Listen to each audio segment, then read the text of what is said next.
पश्चिमला बघा, इथून सुरुवात झाली आहे. किती लांबपर्यंत ही गर्दी आहे ते पहा. कुठून येतात हे लोक? सरकारकडे यांचा काही माहिती आहे का? सरकारकडे यांची काही नोंदणी आहे का? उद्या यांच्यापैकीच कोणी जर एखादा गुन्हा केला, अपराध केला आणि पळून गेले, कुठे पकडणार या लोकांना? किती म्हणजे रस्त्यावर उभं राहायला जागा नाही, एवढी लोक इथं आहेत.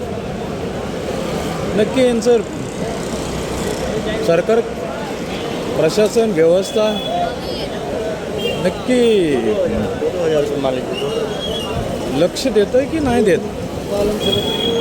चला, इथं आम्ही 4 जण गोळा झालो तरी आम्हाला परमिशन काढा आणि हे करा आणि ते करा.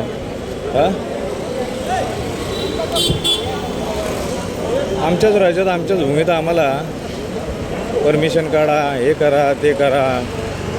आणि हे लोक येतात कुठून? यांना परमिशन नाही लागत? कुठे नेऊन ठेवला आहे महाराष्ट्राने? कुठे नेऊन ठेवली आहे मुंबई? बोरवीचा की बिहारचं हेच समजना झाले. धन्यवाद मित्रांनो.